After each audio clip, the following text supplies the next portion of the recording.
ನಾವೆಲ್ಲ ಹೇಗೆ ಬೆಂಗಳೂರಿಂದ ನಮ್ಮ ಉತ್ತರ ಕರ್ನಾಟಕ ಕಡೆ ವಾಪಸ್ ಮನೆ ಕಡೆ ಬರ್ತಾರಲ್ಲ, ಏನೋ ಹಬ್ಬ ಹರಿದಿನ ಇದ್ದಾಗ, ಅದೇ ರೀತಿ ಅವಧ್ ಅಸ್ಸಾಂ ಎಕ್ಸ್‌ಪ್ರೆಸ್ ಒಳಗೆ ಛಾತ್ ಪೂಜಾ ಅಂತ ಉತ್ತರ ಭಾರತ ಕಡೆ ಪೂಜೆ ಮಾಡ್ತಾ ಇರ್ತಾರೆ. ಅವ್ರ ಕಡೆ ಒಂದು ಹಬ್ಬ ಇದೆ. ಆ ಹಬ್ಬಕ್ಕೋಸ್ಕರ ಮನೆಗೆ ಹೋಗ್ತಾ ಇರುವಾಗ ಒಂದು ಜನರಲ್ ಡಬ್ಬದಾಗ ಒಬ್ಬ ವ್ಯಕ್ತಿ ಏರಿ 24 ಗಂಟೆ ಅವ ಏಕಿಗೆ ಸುದ್ದಕ್ಕೆ ಹೋಗಿಲ್ಲ ಅಂತ.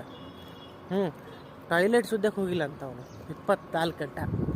ಯಾಕಂದ್ರೆ ಸೀಟ್ ಸಿಗೋದೇ ಮುಷ್ಕಿಲ್ಲ, ಅಷ್ಟು ಓವರ್ ಕ್ರೌಡ್ ಅದ. ಓವರ್ ಕ್ರೌಡ್ ಒಳಗೆ ಎಲ್ಲೋ ಒಂದು ಸೀಟಿನ ಮೇಲೆ ಕುಂತು ಕೊನೆ ಮೂಲೆಯಲ್ಲಿ ಕೂತಿ 24 ಗಂಟೆ ನೀರು ಕುಡಿಯಲಾರ್ದೇ, ಟಾಯ್ಲೆಟ್ಗೂ ಹೋಗ್ಲಾರ್ದೇ ಅವನು ಊರಿಗೆ ಅವನು ಹೋಗ್ತಾ ಇದ್ದಾನೆ.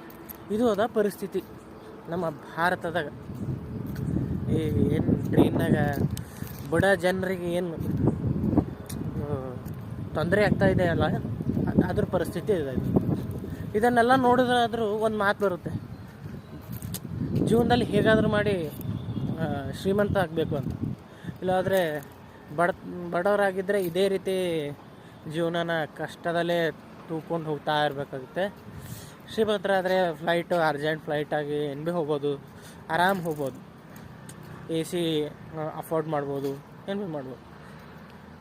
ಒಂದು ಪೇಷನ್ಸಿಗೆ ಮೆಚ್ಚಲೇಬೇಕು. ನಮ್ಮ ಜನ ಇದ್ದಾರೆ ಆ ರೀತಿ. ಕೆಲವೊಬ್ಬರು ನಮ್ಮ ಉತ್ತರ ಕರ್ನಾಟಕದಲ್ಲಿ ಭಾಳಷ್ಟು ಜನ ಸಿಗ್ತಾರೆ.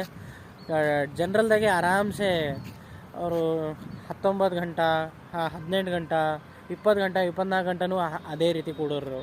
ಏಕಿಗೆ ಸುದ್ದಕ್ಕೆ ಹೋಗಲಾರ್ದೇ, ಅಂದರೆ ಟಾಯ್ಲೆಟ್ ಸುದ್ದಕ್ಕೆ ಹೋಗಲಾರ್ದೇ.